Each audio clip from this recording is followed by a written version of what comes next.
Hello guys, एक बार फिर से अपने YouTube चैनल में स्वागत है। आज का क्वेश्चन है सबसे छोटी भाज्य संख्या, सबसे छोटी भाज्य संख्या और सबसे छोटी अभाज्य संख्या का मौसा कितना होगा। तो मौसा कितना होगा यही हमको ज्ञात करना है। तो जी ज्ञात करते हैं। तो ज्ञात है सबसे छोटी अभाज्य संख्या क्या होता है। तो सबसे छोटी अभाज्य मतलब सबसे छोटी भाज्य संख्या हमको पहले पूछा है। तो भाज्य संख्या का कौन होता है, जैसे 4 हो गए, 4 होता है। सबसे छोटी भाज्य संख्या कौन कहाँ से शुरू होता है, 4 से। और सबसे छोटी अभाज्य संख्या कहाँ से शुरू होता है, तो सबसे छोटी अभाज्य संख्या 2 से।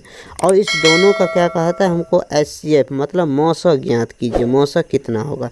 तो मौसा ज्ञात करने के लिए तो इसका भी लघुत्तम गुणनखंड करते हैं और इसका भी गणना करते हैं। दोनों में कौन सा कॉमन पार्ट है, तो HCF में कौन सा कॉमन पार्ट लिया जाता है, तो इसमें भी 2 है और इसमें भी 2 कॉमन आता है और कुछ नहीं मिलता है। तो यही इसीलिए इस क्वेश्चन का आंसर यही हो जाएगा 2। तो 2 कौन सा ऑप्शन में दिया गया है, तो option number B, option number B में दिया गया है इस क्वेश्चन का आंसर। तो अब क्वेश्चन नंबर अगला में कहते हैं यदि A और B अभाज्य संख्या हैं तो A और B का लॉस होगा। तो A और B का लॉस अभाज्य संख्या हो तो अभाज्य संख्या में लॉस निकालना हो तो उसी संख्या को गुना करते। जैसे एक संख्या A है, दूसरा संख्या B है, तो इसी को गुना करेंगे तो AB हो जाएगा। तो AB कौन सा ऑप्शन में दिया गया है, तो option number C, option number C यही हो जाएगा इस क्वेश्चन का सही आंसर। अब क्वेश्चन नंबर अगला में क्या कहता है, क्वेश्चन नंबर अगला में क्या कहते हैं, 2 लगातार संख्याओं का मौसा है, 2 लगातार संख्याओं का मौसा है। तो लगातार संख्या जैसे हमको जैसे समझने के लिए जैसे 4 ले लिए तो 5, इसका हम मौसा निकालेंगे तो कितना आएगा, तो मौसा किसी से भाग नहीं लगता है तो 1 से लगेगा। तो 1 हो जाएगा इस क्वेश्चन का आंसर। ऑप्शन है तो ए ऑप्शन नंबर बी हो जाएगा। तो और क्वेश्चन समझते हैं, जैसे लगातार 10 एक संख्या ले लिया, लगातार उसे अगला कितना 11, इसका भी मौसा निकालेंगे तो कितना आएगा, 1 ही आएगा। इसी तरह से कोई भी संख्या ले, जैसे 20 और 21 का निकालेंगे तो मौसा कितना आ जाएगा, 1 ही आएगा। तो 1 ही आएगा, तो इसीलिए इस क्वेश्चन का आंसर हो जाएगा ऑप्शन नंबर बी। अब क्वेश्चन में अगला में क्या कहते हैं, क्वेश्चन में अगला में कहते हैं 5005 के कितने अभाज्य गुणनखंड होंगे। तो कितने अभाज्य गुणन है, तो 5005। तो 5005 का क्या निकालते हैं, तो 5005 का एक लघुत्तम लेते हैं। जैसे लघुत्तम लेते हैं 5 से, तो 5 के 5 और 1 आ जाएगा। अब इसमें कितना से भाग लगेगा, तो देखते हैं सिर्फ 7 से लगाकर, 7 से लगाते हैं तो 7 के 7, 3 बचा, 7 चौका 28, 2 बचा और 7 तिया 21। अब इसमें कितना से लगेगा, तो अब देखते हैं तो 11 से, तो 11 का 11 और उसके एक कितना बचा, 1, 11 तिया 33, 11 तिया 33 यही हो गया। तो अब इसमें कितना संख्या है, कितना अभाज्य हमको निकालना है, कितना अभाज्य गुणनखंड होगा। तो कितना अभाज्य गुणनखंड है, 1 हो गया, 2 हो गया, 3 और 4, तो 4 हो गया। तो इसीलिए इस क्वेश्चन का आंसर हो जाएगा option number B, option number B हो जाएगा इस क्वेश्चन का आंसर। अब क्वेश्चन में अगला में क्या कहता है, क्वेश्चन में अगला में कहते हैं 2 संख्याओं का गुणनफल 8670 है, तो इसका मौसा 17 है, तो लॉस हमको निकालना है। तो 2 संख्याओं का गुणनफल कितना दिया गया है, तो 8670 और इसमें हमको मौसा कितना दिया है, 17 और हमको लॉस निकालना है, लॉस हमको निकालना है। तो इसमें लॉस निकालना है तो बस यही हो गया इस क्वेश्चन का, तो लॉस हमको निकालना था। अब इस 17 से इसमें भाग देना है, तो 17 से इसमें भाग देते हैं। जैसे 17 में इससे हमको भाग देना है तो कितना हो जाएगा, 8670 बट्टे कितना 17 बराबर लॉस, यही हमको निकालना था। और 17 से भाग देते हैं तो 17 पंचे 85, कितना 1 बचा, 17 का 17 0, कितना 510। 510 कौन सा ऑप्शन में दिया गया है, तो कौन सा ऑप्शन में देखते हैं, तो ऑप्शन नंबर डी 510 यही हो जाएगा इस क्वेश्चन का सही आंसर।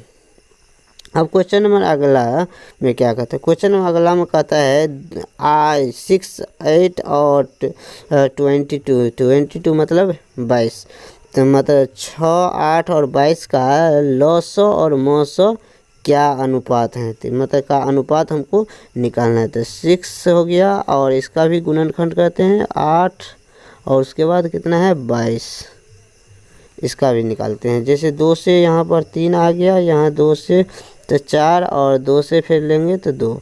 तो अब इसमें यहाँ से 2 से तो 11 आ गया। तो हमको क्या निकालना है, तो पहले लॉस और मौसा का अनुपात। तो लॉस और मौसा का अनुपात, जैसे यहाँ पर HCF कितना हो जाता है, HCF कितना हो जाएगा, दोनों का में सबका कॉमन पार्ट क्या सब है 2 मिलता है ना तीनों में, इसीलिए 2 हो गया HCF। और जो बचा गया LCM तो LCM क्या हो जाएगा 2 तो हो जाएगा। और उसके बाद इसमें 3 बचा, इसमें कितना बचा 2 बचा, 2 गुने 2 और कितना 11 ये होगा। तो अब इसमें हमको क्या पहले दिया गया है कितना, तो हमको क्या निकालना है, तो HCF पहले लॉस दिया है, उसके पहले लॉस उसके बाद मौस। तो लॉस कितना, तो पहले लॉस लिख लिए, तो लॉस ऊपर में और हमको HCF 2 नीचे में। तो 2 से 2 कट गया, तो गुना करने पर कितना हो जाएगा 3। तो गुना करते हैं तो 3 गुने तो 2 दूना 4 से 11 तो 1 चौका 44, तो 44 हो जाएगा बट्टे कितना 1। तो 4 तिया 12, 4 तिया 12 1 13 बट्टे 1। तो इसी को अनुपात में लिखते हैं तो 132 अनुपात 1 हो जाएगा। तो ये 32 अनुपात 1 कौन सा ऑप्शन में दिया गया है, तो देखते हैं ऑप्शन 132 अनुपात, तो कौन सा option number A, option number A में दिया गया 132 अनुपात 1, यही हो जाएगा इस क्वेश्चन का सही आंसर। अब क्वेश्चन नंबर अगला में क्या कहता है, क्वेश्चन नंबर अगला में कहता है 96 का अभाज्य गुणनखंड क्या होगा। तो 96 का अभाज्य गुणनखंड, तो इसका निकालते हैं तो 96, तो 2 से तो 2 चौका 8, 2 अट्ठे 16, 2 से फिर लेते हैं तो 2 दूना 4, 2 24 आया, तो फिर 2 से तो 12 आ जाएगा। और फिर इसके बाद कितना 2 से देते हैं तो 2 से तो 6, फिर 2 से तो 2 और 3 आ गया, 2 और 3 आ गया। तो 96 में देखिए 2 कितना आया है, तो 1 2 3 और 4 और 5 को 2 आया है। तो 2 पर पावर 5 हो गया, गुना और 3 गुना कितना 3 पर पावर कितना हो जाएगा 1, 3 पर पावर 1 हो जाएगा, तो 3 पर पावर 1 हो जाएगा। तो इसीलिए इस क्वेश्चन का आंसर हो जाएगा ऑप्शन नंबर, देखते हैं तो option number C, option number हो जाएगा इस क्वेश्चन का आंसर 2 पर पावर 5 गुने 3, तो ऑप्शन सी हो जाएगा इस क्वेश्चन का सही आंसर। अब क्वेश्चन नंबर अगला में क्या कहता है, क्वेश्चन नंबर अगला में क्या कहता है, तो संख्या का 0.32 पर एक रिंग को P/Q के रूप में, जहाँ P और Q कोई पूर्णांक है तो Q नॉट इक्वल टू 0 तो लिखा जा सकता है। तो इसे P/Q के मतलब परिमेय संख्या के रूप में हमको लिखने के लिए बोलता है। तो उसी तरह से एक मानते हैं, जैसे x बराबर कितना मान लेते हैं, तो 0 कितना है 3 2 पर एक रिंग है तो 2 आएगा डॉट। इसी तरह से जिसमें जो है एक संख्या पर एक रिंग है तो 10 से गुना करते हैं तो 10x हो जाएगा। और इसमें 3.22 आएगा, और इसमें घटाने पर कितना हो जाएगा, घटाते हैं तो 10 में से एक x चला जाएगा तो 9x माइनस में आ गया। तो और बराबर कितना हो जाएगा, इसमें से इसको घटाते हैं तो एक हो जाए 12 में से 3 गया तो 9 बचा, और दशमलव और 2। तो अब इसमें माइनस में इधर भी माइनस से माइनस कट जाएगा, तो x बराबर कितना हो जाएगा 2.9/9। तो यहाँ से दशमलव उड़ाते हैं तो 0 आ जाएगा, तो 0 हो जाएगा। तो 0 पर इसमें मान बैठाते हैं तो कितना, तो 29/90।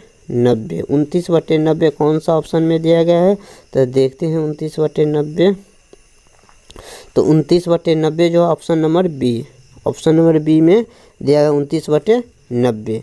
तो यही हो जाएगा इस क्वेश्चन का सही आंसर। अब क्वेश्चन नंबर अगला में क्या कहता है, क्वेश्चन नंबर अगला में क्या कहता है, 2 तथा 2.5 के बीच में अपरिमेय संख्या हैं। तो 2 से लेकर मतलब 2 से लेकर और 2.5 के बीच की संख्या होना चाहिए, इसी के बीच का संख्या होना चाहिए। तो यहाँ ऑप्शन में कौन सा होगा सो देखते हैं। तो इस क्वेश्चन का आंसर हो जाएगा option number B, option number B हो जाएगा इस क्वेश्चन का आंसर। क्योंकि जैसे यहाँ पर 12 दिया है तो 12 को जगह पर मान लेते हैं 9 रहता, तो 9 का वर्गमूल कितना हो जाता है 3, और 3 जो है किससे, इससे भी बड़ा है, इससे बड़ा है, तो 2.5 से बड़ा है, इसीलिए इस क्वेश्चन का आंसर ऑप्शन डी नहीं होगा।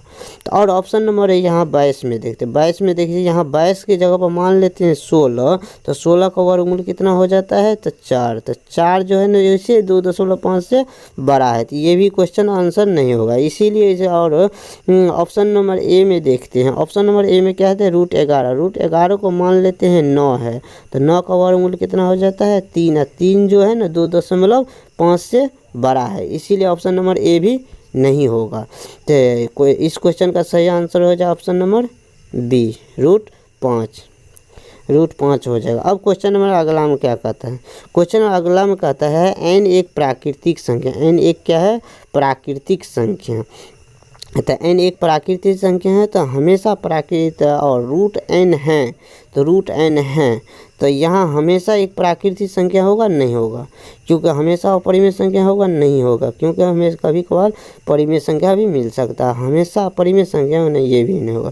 तो यही हो जाएगा इस क्वेश्चन का आंसर, कभी प्राकृतिक संख्या मिलेगा, कभी अपरिमेय संख्या मिलेगा। इस क्वेश्चन का आंसर हो जाएगा option number D, option number B D हो जाएगा। क्योंकि प्राकृतिक संख्या इस रूट के अंदर में n के जगह पर रखेंगे, जैसे यहाँ पर हम 9 रखते हैं, तो 9 क्या है 9 का वर्गमूल 3 आ जाता है, लेकिन इसी के जगह पर हम 10 दे देंगे, तो 10 का वर्गमूल निकालेंगे तो निकलेगा नहीं निकलेगा, तो ये अपरिमेय संख्या है, जबकि ये परिमेय संख्या है, तो इसीलिए इस क्वेश्चन का आंसर हो जाएगा ऑप्शन नंबर डी। अब क्वेश्चन में अगला में देखते हैं, तो संख्या रेखा पर प्रत्येक बिंदु प्रदर्शित करती हैं, तो संख्या रेखा पर प्रत्येक बिंदु प्रदर्शित करें तो वास्तविक संख्या प्रदर्शित की, इसीलिए इस क्वेश्चन का आंसर हो जाए ऑप्शन नंबर ए हो, तो वास्तविक संख्या, तो संख्या रेखा व वास्तविक संख्या और मतलब परिमेय संख्या और अपरिमेय संख्या दोनों दर्शाया जा सकता है, इसीलिए अपरिमेय और परिमेय दोनों वास्तविक संख्या ही कहलाता है, इसीलिए ऑप्शन नंबर ए हो जाएगा इस क्वेश्चन का आंसर। अब क्वेश्चन नंबर अगला में क्या कहता है, कौन सी मतलब निम्नलिखित में से कौन सा भिन्न का दशमलव प्रसार शांत है, दशमलव प्रसार शांत है, तो शांत होने का एक नियम है, तो जैसे कि शांत है, तो शांत हमको पूछा गया था, इसमें देखिए यहाँ पर कितना आ गया, तो 11 बटे कितना है 7 गुने तो 100, 7 आ गया, 7 तो किसी से कटेगा नहीं, तो ये नहीं होगा। तो ऑप्शन नंबर अब देखते हैं, जैसे 91 बटे कितना है 21, तो 21 तो 3 से 7 से काटते हैं तो 7 या 21, और 7 से इसको काटते हैं तो 7 के साथ 2 7 या 21 से 13, और 13 बट्टे जो है कितना बचा 13 बट्टे 300, तो ये भी नहीं होगा, ऑप्शन नंबर बी भी नहीं होगा, ये ऑप्शन नंबर हो सकता, ऑप्शन नंबर सी होगा, क्योंकि ये 343 का कितना 7 पर पावर 3 लिख सकते हैं, बट्टे में कितना है 2 पर पावर 3 गुना 5 पर पावर 3 और गुना 7 पर पावर 3, तो 7 से √7 7 काट जाएगा, तो क्या बचा तो 1 बट्टे 2 पर पावर 3 और गुने 5 पर पावर 3, तो सिर्फ यही बचा है, तो इसीलिए इस क्वेश्चन का आंसर हो जाएगा ऑप्शन नंबर सी। अब क्वेश्चन में अगला में क्या कहता है, क्वेश्चन में अगला में कहता है 23.43 पर उस पर एक रिंग दिया है, तो हमको इसमें पूर्ण से जिसमें कैसे बनाते हैं, जैसे वैसे अभी एक्स संख्या मानते हैं, एक्स बराबर मान लेते हैं किसी संख्या को, तो एक्स बराबर मान लीजिए 23.43, इस पर रेकरिंग डबल दिया है और रेकरिंग दिया है, तो रेकरिंग को मान लेते 4 3 4 3 डॉट, और इसमें डबल रेकरिंग है, तो 2 संख्याओं पर रेकरिंग है, तो 100 से इसमें गुना करेंगे। इससे पहले 10 से गुना करते, एक पर एक ही था इसीलिए। यहाँ 10 से गुना करेंगे तो कितना हो जाएगा 23 4 3 10.4343, तो यही आ जाएगा। अब इसमें से इसको घटाते हैं, तो घटाने पे क्या आ जाएगा 99 x बराबर, तो इसमें से कितना था 3 में से 0 और 4 में से 2 गया तो 2 और यहाँ तो 23, तो यही बचा। और इसमें से इसको काटते हैं तो घटाने पर ये घटा, माइनस इधर भी माइनस इधर, माइनस से माइनस कट जाएगा। तो x बराबर कितना हो जाएगा 23 20 बट्टे कितना हो जाएगा 99, तो ऐसे होते 99 हो जाएगा। तो 99, तो ये तो 99 हो जाता है 23 20 बट्टे 99। तो कौन सा 23 20 बट्टे 99 कौन सा ऑप्शन में दिया गया है, तो ऑप्शन नंबर ए में दिया गया है। यही हो जाएगा इस क्वेश्चन का सही आंसर। अब क्वेश्चन नंबर अगला में क्या कहता है, क्वेश्चन नंबर अगला में कहता है 6x पर पावर 4 और y तथा 12xy का महत्तम समावर्त मतलब मौसा को ही HCF बोलते हैं, हमको HCF निकालना है। तो 6 और 12 का HCF कितना हो जाता है, तो 6 और 12 में HCF देखते हैं। तो 6 और 12 में कितना 2 से थे तो 3 आ गया और 6 आ गया, फिर 3 से 3 का 3 3 दूना 6, तो इसमें HCF कितना हो जाएगा 6 12 में HCF 6 आता है, तो 6 होगा। और इसमें x और y का भी निकाल, x पावर 4 y है और इधर x पावर y है, तो दोनों में क्या मिलता है, तो x और y दोनों मिलता है, तो इसलिए x और y हो जाएगा। तो x और y कौन सा ऑप्शन में दिया गया, तो ऑप्शन नंबर डी, यही हो जाएगा इस क्वेश्चन का आंसर। अब क्वेश्चन में अगला में कहता है 64 के वर्गमूल को 64 के घनमूल से भाग देने पर 64 का वर्गमूल निकालते हैं। 64 का वर्गमूल बट्टे 64 के घनमूल से भाग देना है। 64 के किससे घनमूल से भाग देते हैं, तो भाग देना 64 का वर्गमूल कितना होता है 8 हो जाएगा, 64 का घनमूल 4 होता है, 4 से इसमें भाग देंगे तो कितना हो जाएगा 2, तो 2 कौन सा ऑप्शन में है, तो option number B, option number B हो जाएगा।